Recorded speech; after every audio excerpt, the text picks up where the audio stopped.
Okay. अस्सलाम वालेकुम। उम्मीद करते हैं आप सब खैरियत से होंगे। अभी हम लोग स्टार्ट करने लगे हैं।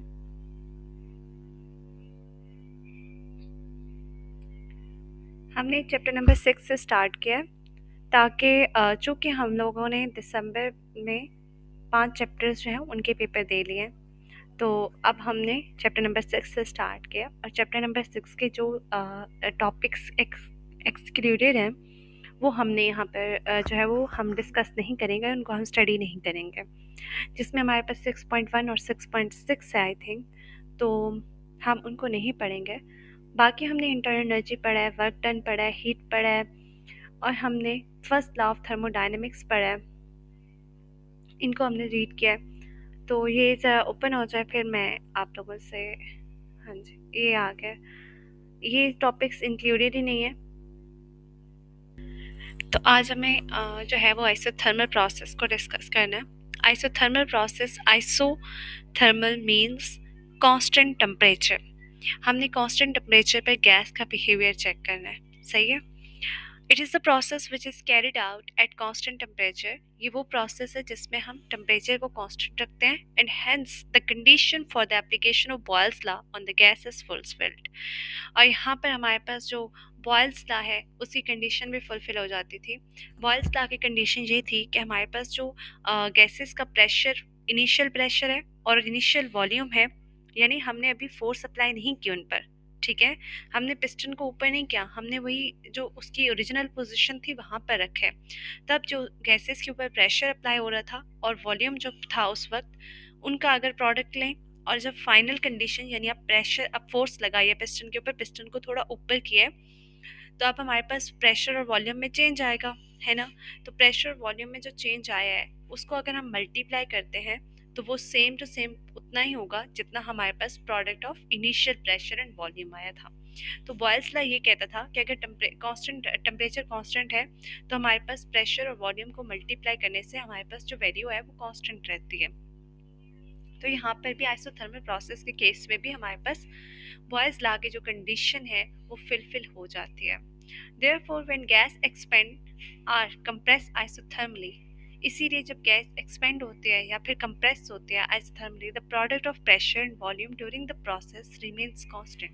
तो हमारे pass through out the process जो है वो, अगर हम प्रोडक्ट लें प्रेशर और वॉल्यूम का जहाँ भी ले लें, आप कोई पॉइंट्स ले लें उनको हाईलाइट कर लें। फॉर एग्जांपल अब यहाँ पर ये मार्कर काम नहीं करता है, ये सर्कल लेता है। अच्छा, आपने पहले यहाँ पर कैलकुलेट किया प्रेशर वॉल्यूम का प्रोडक्ट, फिर आप यहाँ पर ग्राफ में करते हैं, ठीक है, फिर आप यहाँ पर करते हैं, फिर आप यहाँ पर करते हैं, तो एट एवरी स्पॉट हमारे पास क्या होगा, हमारे पास वो प्रोडक्ट जो है वो सिमिलर आएगा, वो कांस्टेंट आएगा। तो वो यही बात कह रहे हैं कि आइसोथर्मल प्रोसेस के अंदर हमारे पास क्या होता है कि आइसोथर्मल प्रोसेस के अंदर हमारे पास product of volume and pressure will remain constant, whereas P2, if P1 if P1 V1 are initial pressure and volume, अगर P1 जो है वो initial pressure है, V1 initial volume है, whereas P2 V2 are the pressure and volume after the isothermal changes takes place। और कुछ देर बाद हम चेंजेस करते हैं, हम पिस्टन को ऊपर ले जाते हैं या फिर पिस्टन को नीचे ले जाते हैं, कंप्रेस कर देते हैं या फिर एक्सपेंड कर देते हैं, तो हमारे पास गैसेस को, तो उस वक्त हमारे पास जो प्रेशर और वॉल्यूम होता है उसको हम नाम दे देते हैं P2 एंड V2 का।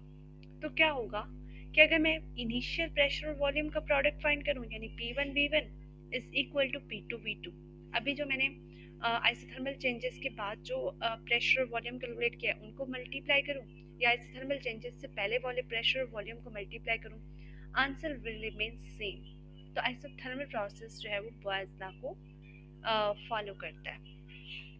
इन केस ऑफ आइडियल गैस के केस में हमारे पास क्या होता है, in case of ideal gas the potential energy associated with its molecules is zero.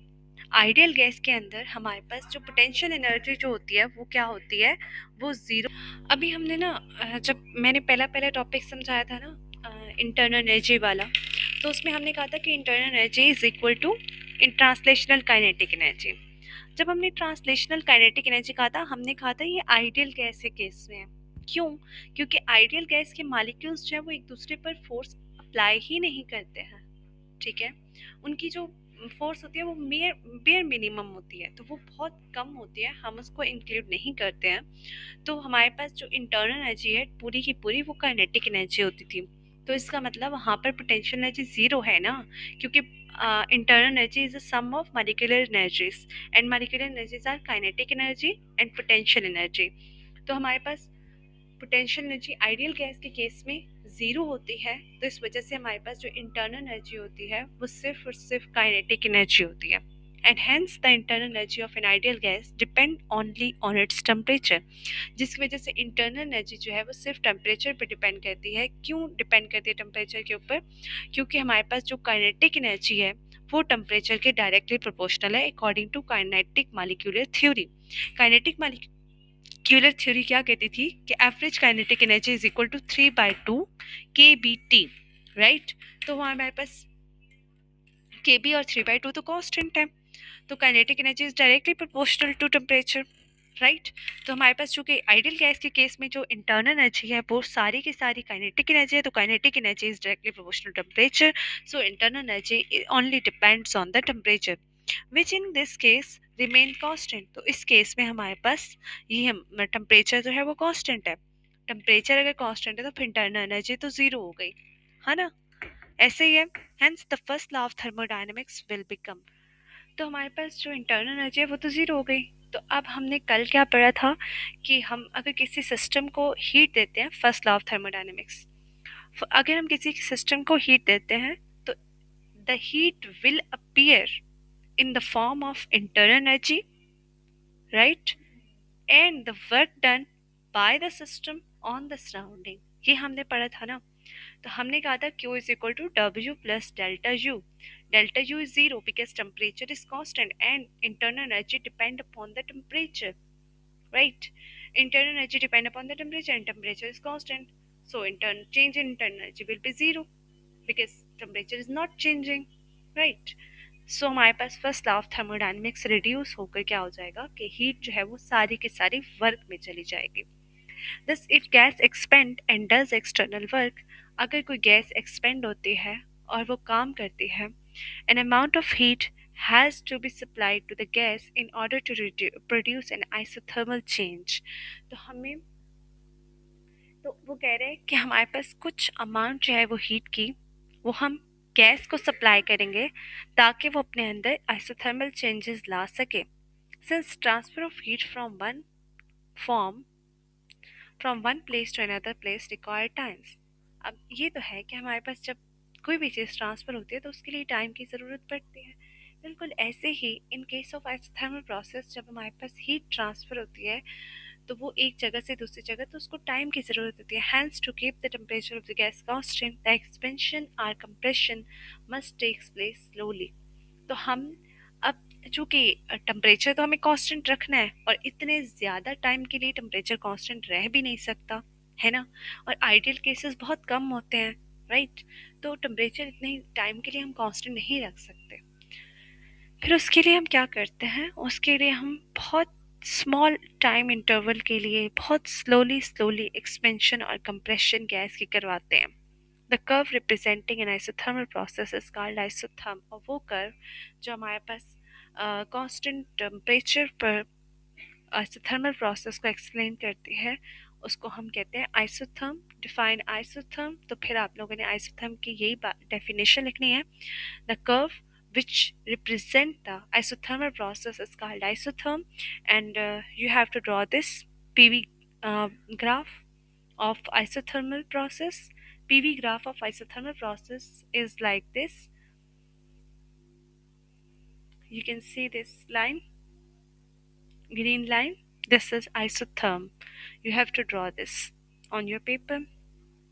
Okay, come to the next topic, that is adiabatic process. Adiabatic process is a process where there is no heat leaves the system। ये वो process है जिसमें heat constant रहती है। आप लोगों के MCQs आते हैं, what is isothermal process, what is adiabatic process? तो आप लोगों ने यही लगा के आना था कि एडियाबैटिक प्रोसेस ऐसा प्रोसेस है जिसमें हमारे पास हीट कांस्टेंट रहती है।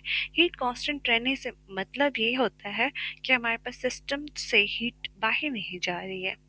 ठीक है, यानी कि जितनी की जितनी हीट हमने दी है ना सिस्टम को, वो सारी की सारी अपने अंदर ही समा के बैठा है, वो यूज नहीं कर रहा है।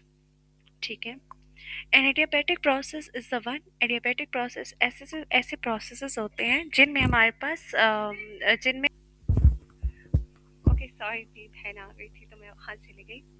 अभी हम इसको अगेन से आपको आप लोगों को बताते हैं कि एडियाबैटिक प्रोसेस ऐसा प्रोसेस होता है जिसमें हमारे पास हीट जो है वो ना ही सिस्टम के अंदर आती है और ना ही सिस्टम से बाहर जाती है, in which no heat enters or leave the system, therefore delta Q is equal to zero. तो हमारे पास delta Q change in heat तो जीरो हो जाएगी।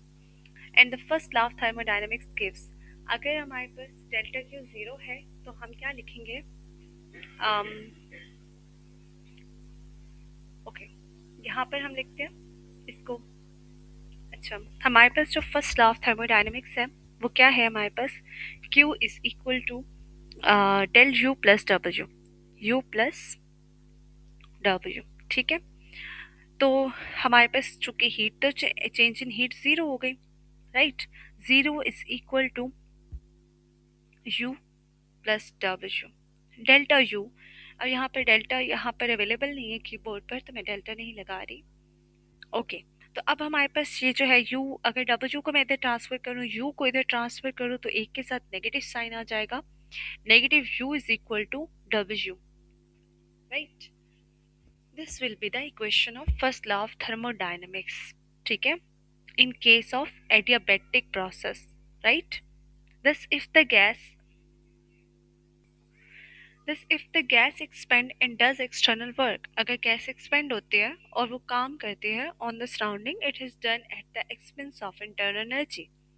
तो हमारे पास वो जो काम होता है वो in the form of internal energy होगा सारा का सारा on it's molecule, and hence the temperature of the gas fall, जिसकी वजह से टेम्परेचर जो है वो गैस का गिर जाएगा, कम हो जाएगा। Conversely, an adiabatic compression causes the temperature of gas to rise। अगर यही जो है वो कंप्रेशन होती, अभी हमने एक्सपेंशन का पढ़ा है कि एक्सपेंशन होगी तो गैस क्या करेगी?